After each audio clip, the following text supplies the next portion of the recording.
Today, this is Survivors of the Shoah Visual History Foundation. Today is February 6th, 1996. The survivor is Rabbi Chaim Bukiet. The interviewer is Stella Eliezri. We're in Brooklyn, New York, United States of America, and the language will be English. Today is February 6th, 1996. We're in Brooklyn, New York, United States of America. My name is Stella, S-T-E-L-L-A, Eliezri, E-L-I-E-Z-R-I-E, and I have the honor to interview Rabbi Chaim, C-H-A-I-M, Meir, M-E-I-R, Bukiet, B-U-K-I-E-T, and the language will be English. Today is February 6th, 1996. We're in Brooklyn, New York, and I have the honor to interview Rabbi Bukiet. Good afternoon, Rabbi Bukiet. Good afternoon. Could you please tell me what is your full name? Chaim, C-H-A-I-M. Meir, how you spelled? Somebody spelled like this, somebody spelled like this. But in Poland we spelled M-A-J-E-R. Here in America we spelled M-E-I-R. Bukiet, B-U-K-I-E-T. When were you born, Rabbi Bukiet? 1919, August the 20th. And your Jewish birthday? Jewish birthday, Chav Dalet, 24, Menachem Ov. Where were you born? Originally I was born in Wyszlica. What country is that? It's in Poland, near Busk, near Wyszlica. It's a small city. Could you tell me, please, what was your father's name? Abraham Shmuel. A-B-R-A-H-A-M. Yeah, you don't have to spell the full name, that's okay. Not Shmuel. Avram Shmuel. What did your father do for a living? How much they let to get to, how much they, what I remember,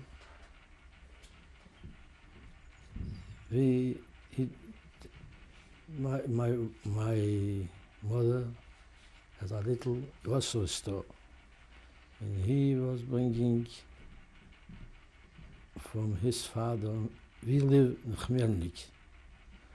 His father was living in Wyszlica.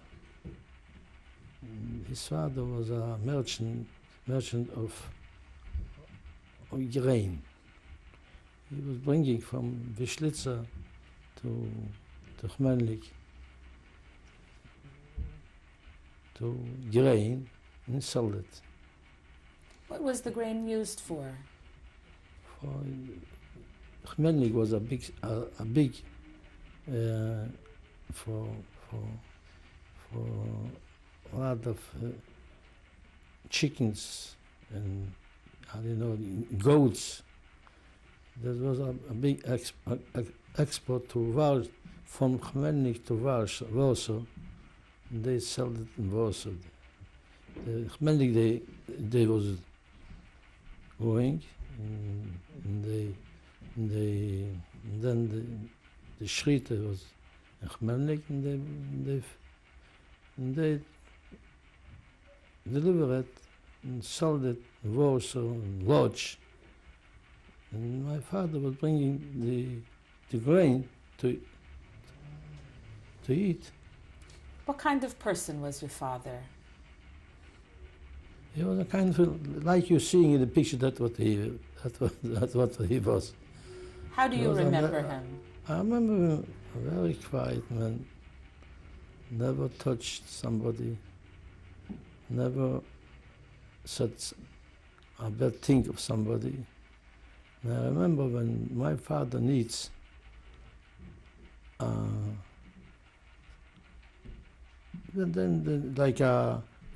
needs help.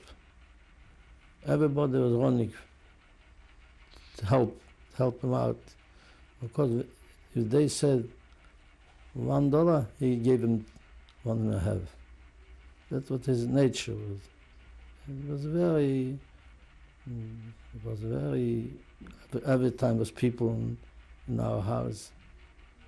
Matter of fact, when it was in the war, he gave away, he came from near Khmelnyk. Khmelnyk was 90% Jews. But near Khmelnyk, the poor people helped the Germans. If the poor people was allowed in the city, they make him miserable. They help him out. And they came to our city. Khmelnyk. And my father gave away the whole apartment for all from all the around cities, and he was going up on the top from the attic. He sleeps with my mommy, top from the attic. Matter of fact, when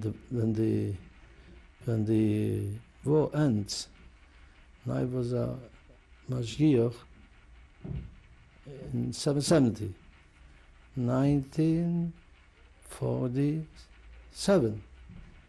I was in 770, and then 1948 came a man that lives in the Bronx. He was also a survivor. He came, when they was in our house, and they was seeing how my father and mother takes care of them. They don't think about their life and about their health and about what they eat. They give away everything what they have. They made everybody what was in our house made a promise. If God helps them, they will go out. They look for my name. Because my father was telling that my son is going to be in America by his grandfather, the Babich Rebbe. And then they came to America in the Bronx.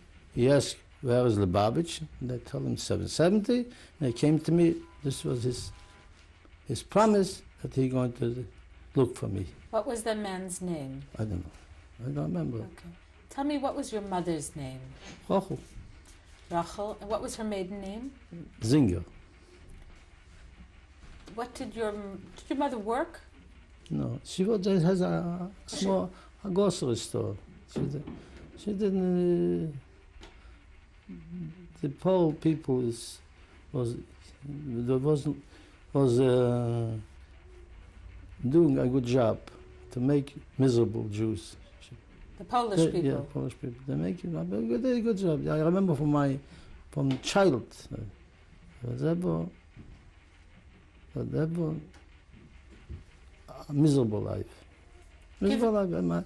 I was only one child in the house. You were an only child? Only child.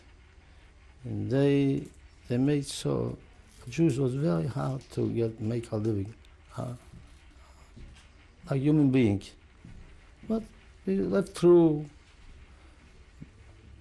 Before we continue about that part, though, tell me about your mother. What do you remember about her as a child? My mother was a very, you can see in the picture, my mother's very strong. She was a very, when I came to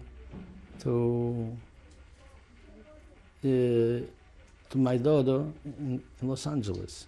Your daughter? This was when they moved into Los Angeles, about more than 20 years ago. Yeah. And then was one from the boys who came in Chabad house. Was his family came from my Khmelnyk. And then he told he was living in near Los Angeles. He came home and told them that from Khmelnyk came a man from Khmelnyk came a rabbi. This mother, he must be his if it's a tante, I don't know, but this tante told him that she No, she with my mother was two friends. Two friends.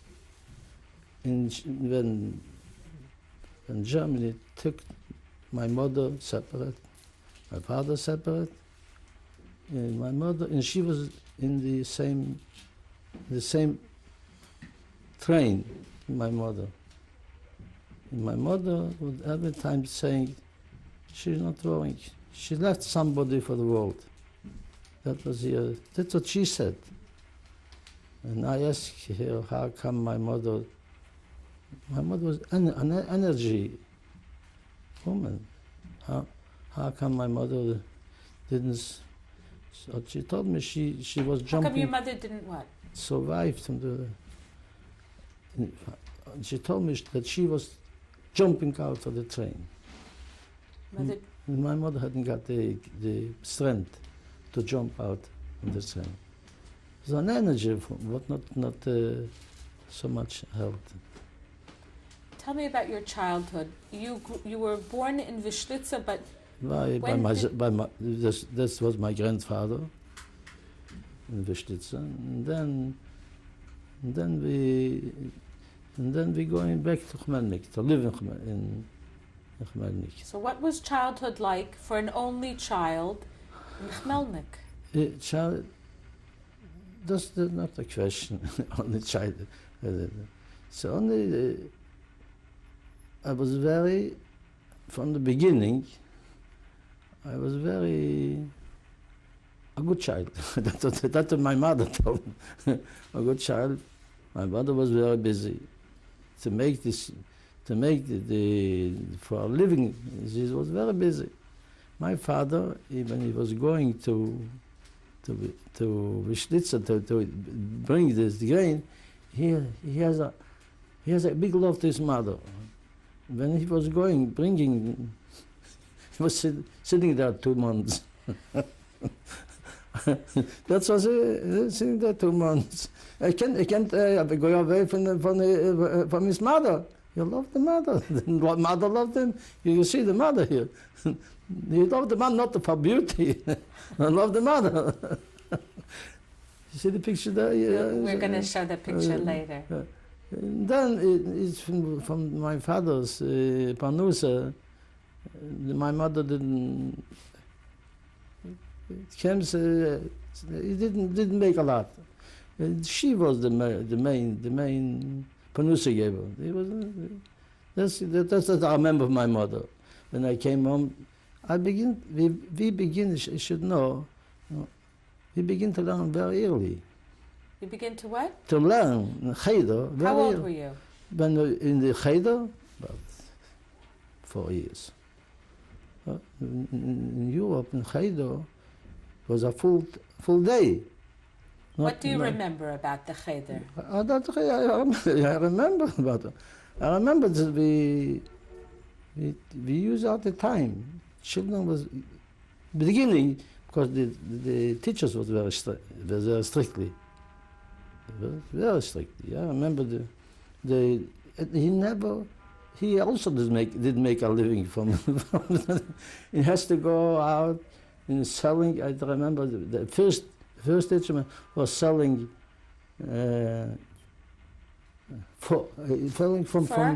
not too small, not for and to make leather to make. This was in this. What was his name? Yeah? What was your teacher's name? I don't know. And then we learned. I remember when I came from learning about 6 o'clock. We were going out in the morning. Then my mother was running to make supper. What was the supper? Going to the store and buy a delicatessen store and bought a piece of salami, and this was that's it. Then I remember my mother when this Rabbi Goldstein came to make the Lubavitcher Yeshiva in Khmelnyk. What was his first name? Yosef Goldstein. When he came to Khmelnyk, the Lubavitcher Yeshiva, and when my mother was going by this yeshiva. She fallen in love. She runs. This yeshiva begins after bar mitzvah. Small. There was a chayda. But she wanted. I should go. She wanted. And she wanted you to learn. To learn in this yeshiva. Why that one? She likes his children. All the boys, they learned with such a brand or such a. She wants to go, and she walked out, and I was going in by 11 years. Usually after bar mitzvah. Tell me about the religious observance in your home. Nothing to question. No question. That we look the life, how people live this time. Here we see it's a Gan Eden. Why? Why was it a Gan Eden? Because the whole life was going to come Shabbos, then we're going to be a free man. Like by us Pesach, by the Jews in Poland, Shabbos was the Zman Achar saying. Why? Why? Because we haven't got afraid for the taxes. They came from the government. They make miserable. From nothing, they should pay in taxes.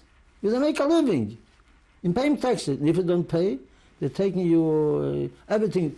On Thursday was a mark, but take your pillows, everything, your clothing, and selling in the market. Did that happen in your home? Sometimes. I wouldn't say all, but sometimes, yeah, I know. So tell me about Shabbos, though. What was that Shabbos, like? We was free of them from them. We was free. We didn't see a policeman. We didn't see this feeling. You sit down, nobody's bothering you. Like a Gan Eden.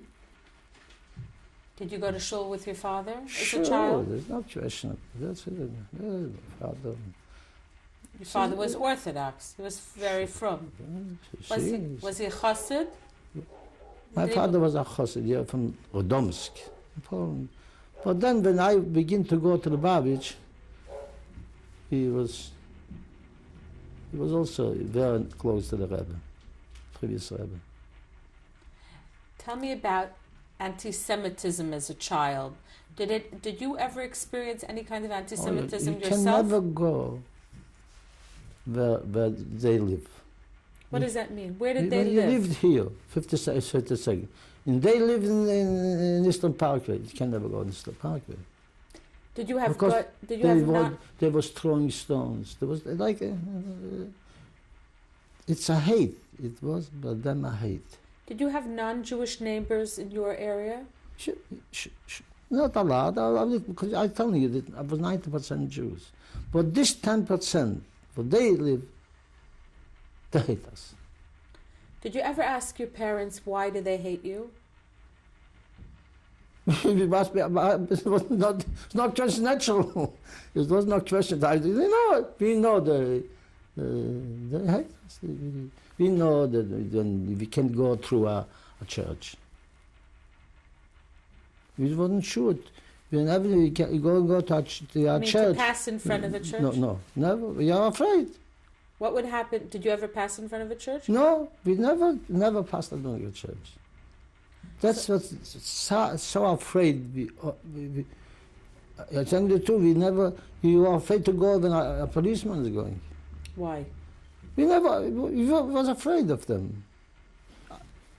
Maybe you spit on the floor. We was born in afraid. Did you ever get in a fight with a Polish child? I never know. I was not at the time going inside. I didn't try it. This was the. I know, but in Poland, in Chmelnik, some was teurer. You know, it was the a butcher, but the sons was very geboren. They was a very strong fellows. Everything was teurer. There was take a drunk, over drinking. Then they going out. They were going out fight with them. With the Goyim? Yeah, because they take of a whole year. What they didn't can put on. Never did. When everybody knows after some Torah, they came out with blood. But this was they know they were strong people. And you? Did you learn how to fight? No. Why? Because I don't like it. I like peace. Why should I get on the phone? No. I don't like it. So Rabbi Bukiet, tell me, when you weren't studying in Cheder, Yes. what did you enjoy doing in your free time? Yeah, I've enjoyed playing chess, in something, clean the house, came home. My mother I told you before, she was a strong woman, but not strong in physical. Yes. In personality? She had a strong personality, but in the physical she wasn't strong. She has all the headaches. Must be that she hadn't got children, must be also, I don't know, I never ask about this kind of thing. And when then what I can help out, I helped out in the house. This was my very,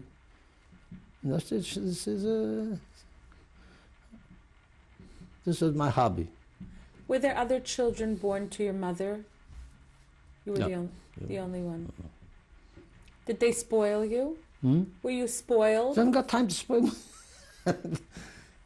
I know, maybe I didn't feel being spoiled.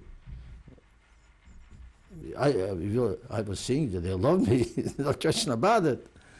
But spoiled me special, I don't think so. I didn't see they spoiled me. What did you imagine doing when you grew up, when you were a young boy? Saying the truth, we didn't think. See, here in a free country, you have to make a decision what you want. You say you know what you want, you know what you can get. No, we did not never what we want. Why? A lot, because to a Jew to make a living was a very hard thing. It was very hard. That's natural. You cannot. The college you can go. You can have a government job.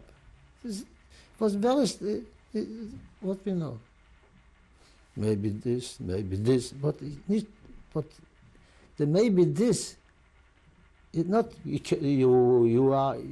sure you want this, you can get this. No, it was a lot of people, from people, they was going begging for money.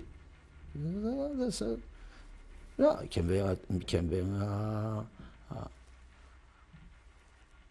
rabbi was also very hard, but because in Europe, a rabbi was in a city, not in every synagogue. It has a rabbi. He's a rabbi only, usually a rabbi is the son. Yes, but usually a rabbi was a very hard. As a matter of fact, they asked when in Lublin, they made a Rabbi Shapiro, made the yeshiva in Lublin. Modern building with dormitories.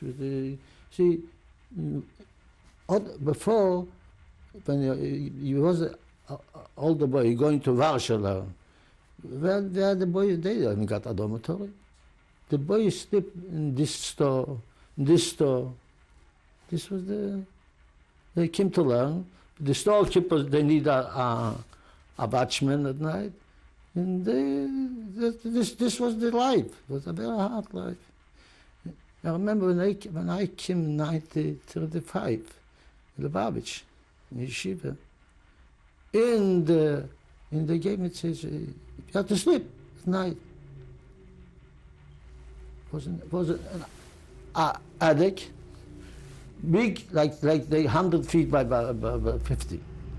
No, I know with beds. In the middle of the night, it was a rain. I can't hold out. I can't hold on. I wasn't used to this. What city was that? Warsaw. In Warsaw. In Warsaw. We got going home. I can't hold on. I was going this year when the yeshiva was in Otvotsk. 1 second. Before you go to that, when did you leave your city?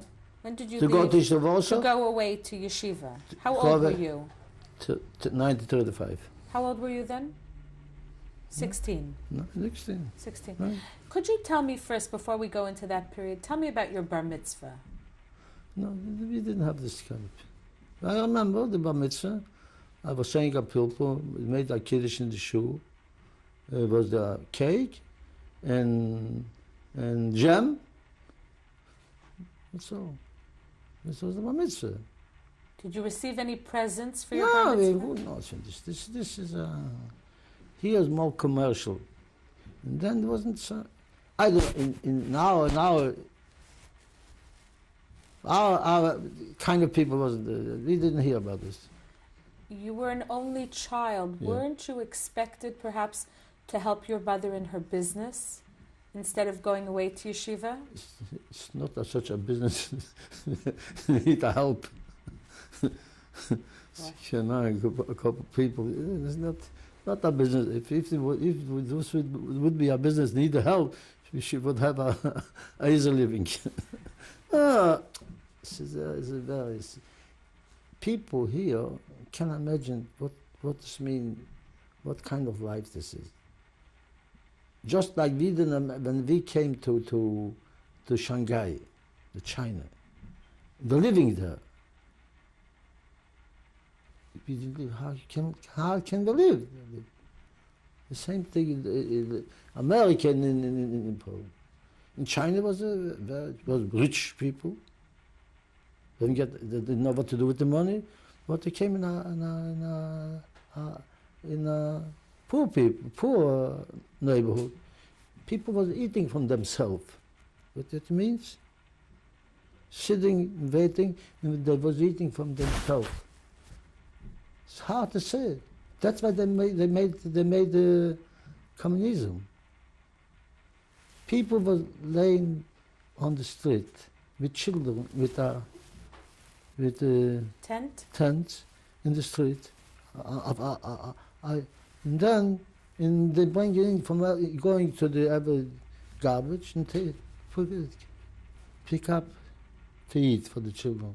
That's what kind they're living there. Poverty. Poverty. Not, when we living, no toilet, no nothing. This is it's a very, very, very poor living. It's the same thing. We're going to finish tape 1 now. We're going to continue.